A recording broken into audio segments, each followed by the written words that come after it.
في الذكرى 38 للمسيرة الخضراء احتفل المغاربة من الشمال إلى الجنوب، حيث أن 6 نوفمبر تشرين الأول عام 1975 انطلقت المسيرة الخضراء بقيادة الملك الحسن الثاني رحمه الله بعد جلاء المحتل الإسباني جنوب المغرب.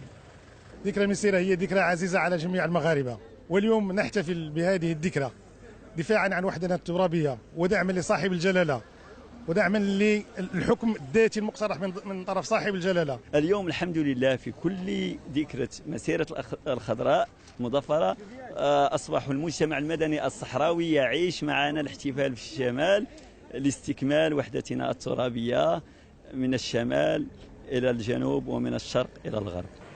بعد ذلك أصبحت المنطقة الغربية للصحراء المغربية تحت السيطرة المغربية، ومنذ ذلك الحين وهي تنمو يوما بعد يوم من البنية التحتية والتنمية البشرية، وشملت التربية والتعليم والصحة وكافة مستلزمات الحياة.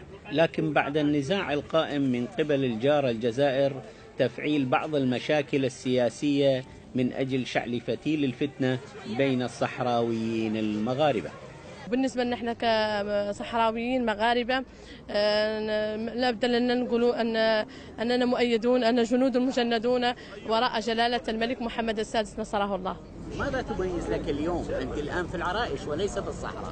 أنا اليوم مع إخواني في العوامرة، يوم عندي مميز، والله أنا جد فرحانة اللي نحتفل بعيد المسيرة الخضراء في جماعة العوامرة. هذا اليوم هو بالنسبة لنا واحد الرمز ديال التآخي والتلاحم بين الشعب المغربي كله من الشمال الجنوب من الشرق الغرب، هو مفخرة للمغاربة كلهم. وهي مسيرة لا تعبر فقط عن الماضي، بل هي مسيرة متجدرة فينا، مسيرة للنماء والتنمية بجميع أنحاء المغرب من طنجة إلى القويرة.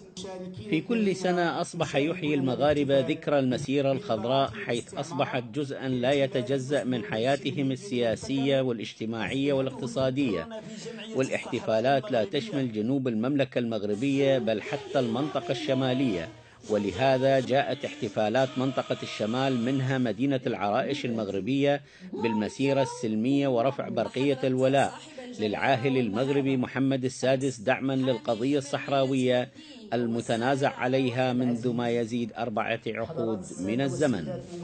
ابتهجت مدينة العرائش بالمملكة المغربية الشقيقة كباقي مدن المملكة بالذكرى 38 للمسيرة الخضراء المظفرة لبلاد الفضائية عقيل صالح، مدينة العرائش المغربية.